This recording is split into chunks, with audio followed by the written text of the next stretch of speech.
আসসালামু আলাইকুম সবাইকে। আশা করি সবাই ভালো আছেন ইমান এবং স্বাস্থ্যে। এই ভিডিওটা একটু অন্যরকম, খুব কষ্ট নিয়ে বা একটু আক্ষেপ নিয়ে ভিডিওটা করছি। কয়েকদিন আগে আমি একটা ভিডিও দিয়েছিলাম আমার চ্যানেলে আর পেজে, যে ভিডিওটা এমন ছিল যে আমরা চরিত্রটাকে মেনলি ডিফাইন করি শারীরিকভাবে, তাই না? একজন হাজব্যান্ড জোচ্চুরি করে আপনাকে টাকা দিল, ওয়াইফকে টাকা এনে দিল, কিংবা ধরেন অ্যাক্সিডেন্টলি খুন করলো, তারপরে কিন্তু ওয়াইফরা অ্যাকসেপ্ট করে নেয়। কিন্তু সে স্বামী যখন কারোর সাথে ডেট করে, কোনো মহিলার সাথে বা শারীরিক সম্পর্ক রাখে, তখন কিন্তু তাকে আমরা চরিত্রহীন বলি, তাই না? It's all about physical. এই কথাটাই বলতে চেয়েছি যে আপনারা কী ভাবেন, আপনাদের মতামতটা। দুইটা জিনিসই কিন্তু খারাপ, কিন্তু আমরা ওটাকেই বেস করি। স্বাভাবিক, এটা আমি হলেও করতাম, আমার মানসিকতাটাও এরকম। আমি ওটাই বোঝাতে চেয়েছি। কিন্তু অনেকে এটাকে ডিফারেন্টভাবে নিয়েছেন, শারীরিক কথাটা পিক করেছেন। তাদেরকে বলতে চাই, জিজ্ঞেস করতে চাই, আমি কি নীল ছবির গল্প বলেছি, বা আমি কোনো অশালীন কিছু কি বলেছি? এবং তারা অ্যাটাক করেছেন এভাবে যে আমাকে ডাইরেক্ট ওভাবে অ্যাটাক করেননি, আমার আপনজনদের সাথে আলোচনা করেছেন বা অভিযোগের সুরে বলেছেন যে আমি হেজাব পরেছি, হেজাব পরি, ধর্মকর্ম করি, আয়তুল কুরসির ফজিলত পোস্ট করি, তার পাশাপাশি এটা আমি কিভাবে বলতে পারলাম? ওই যে আবারও বলছি, আমি কি কোনো অশালীন কথাবার্তা আপনাদেরকে বলেছি বা অশালীন কথাবার্তা করেছি, কনভে করেছি? না। আপনি কি কখনো মুফতি ব্যাংকের ভিডিও দেখেছেন? তিনি একজন ধার্মিক মানুষ, তার মূল নিশ হচ্ছে ধর্ম নিয়ে কথাবার্তা। তিনিও কিন্তু কোনোভাবে সিচুয়েশনাল স্টোরি হিসেবে অনেক সময় কিন্তু শারীরিক ব্যাপারগুলো তার কথায়, কন্টেন্টে ইনক্লুড করেছেন এবং খুব শালীনভাবেই করেছেন, যেটা আমি করেছি। ঠিক আছে? তাই বলি কি তিনি অশ্লীল হয়ে গেছেন? তিনি ধার্মিকতা চলে গেছে? তার পর্দা চলে গেছে? পর্দা মানে কি? অশালীনতা মানে কি? অনেকে বলছেন এতে আমার ইমেজ নষ্ট হচ্ছে। ইমেজ যত ঠুনকো নয় আমার, যে সহজে নষ্ট হয়ে যাবে। আর ইমেজ বলতে কি বোঝায়? ইসলাম হচ্ছে জীবন ব্যবস্থা, শারীরিক, মানসিক, পারিবারিক, অর্থনৈতিক, সামাজিক সব কিছুর কম্বিনেশন হচ্ছে ইসলাম। তাহলে আপনারা ঠিকমতো ইসলামই জানেন না, যারা বলেন আর কি, সবার কথা বলছি না। আর হয়তো বা তারা পোক করার জন্য বা তাদের সহ্য হচ্ছে না নতুন কোনো কিছু একটা টপিক নিয়ে, বা একটা কি বলবো, আই ডোন্ট নো কেন এই ধরনের আচরণ বা কেন এটা ভাবলেন। হেজাব পরলে কি বলা যায় না? যারা হেজাব পরে, ধর্মকর্ম করে, তারা কি স্বাভাবিক জীবনযাপন করে না? বিয়ে শাদী করে না? বাচ্চা কাচ্চা হয় না? আমাদের সমাজে যেটা হয় দেখেন, গড়ে প্রতিদিন আমাদের দেশে প্রচুর মেয়ে ধর্ষণ হচ্ছে, এবং শারীরিক নির্যাতন না হোক, এবিউজের শিকার হচ্ছে, নিগৃহীত হচ্ছে।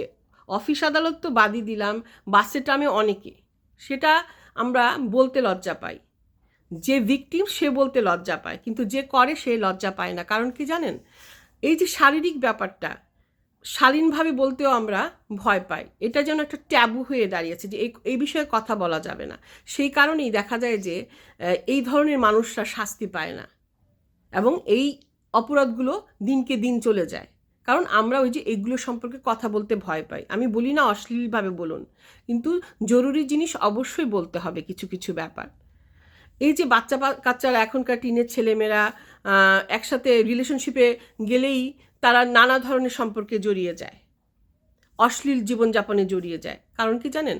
কারণ আমরা আমাদের ছেলে মেয়েদেরকে সঠিকভাবে নলেজ দিই না। তারা এখান থেকে সেখান থেকে যে নলেজটুকু পায় এই শারীরিক টার্মটার প্রেক্ষিতে, সেটার ভিত্তিতেই তারা রিয়্যাক্ট করে। আমার খুব দুঃখ লাগে এই ধরনের কথাবার্তা শুনলে। দেখেন ডক্টর সুষমা, ডক্টর মুনমুন, যারা মেন্টাল হেলথ নিয়ে কাজ করেন, তারাও কিন্তু শারীরিক কথাটা অনেক জায়গায় সুন্দর করে বলেন। হ্যাঁ, অনেকে এসে কমেন্ট করে, অনেকে উল্টাপাল্টা কমেন্টও করে, আপনি ডেমো দেখিয়ে জানো মুখ তুমুক, যার যেরকম মানসিকতা।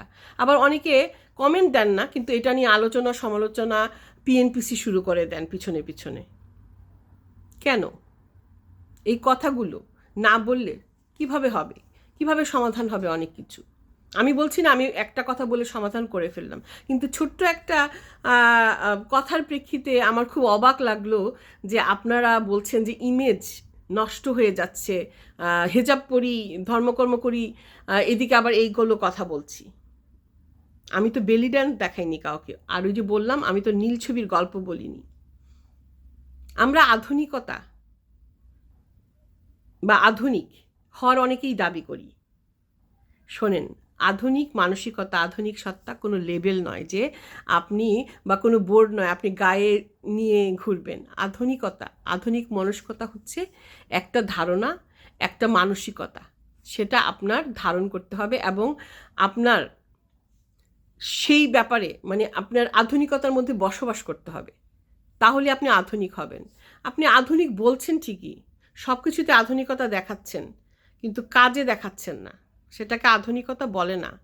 যারা আধুনিকতার কথা বলেন, আধুনিকতার কপচান যে অনেক ওপেন মাইন্ডেড, কিন্তু যখন আধুনিক হওয়ার সত্যি দরকার, সত্যি প্রশ্ন আসে, তখন কিন্তু আপনারা পিছিয়ে যান, সামাজিকতার ভয়ে হোক বা আই ডোন্ট নো কোনো একটা কারণে হোক। আমি যে ভিডিওটা করেছি এটাকে অশ্লীলতা কখনোই বলে না, এটাকে অশ্লীল বলে না, এবং এটার সাথে ধার্মিকতা বা পর্দার কোনো কিছুই যায় না। পর্দার ধার্মিকতা সব কিছুর ঊর্ধ্বে। মানসিকতার পরিবর্তন করুন, তবেই আমাদের সোসাইটির মানসিকতা পরিবর্তন হবে এবং এত অশ্লীলতা সমাজ থেকে দূরে চলে যাবে। সমাজে অশ্লীলতা থাকবে না, কারণ আমরা এই কথাগুলো বলতেই চাই না, অ্যাভয়েড করি, কিন্তু অনেক অশ্লীল কাজ করে ফেলি। ভেবে দেখবেন সবাই।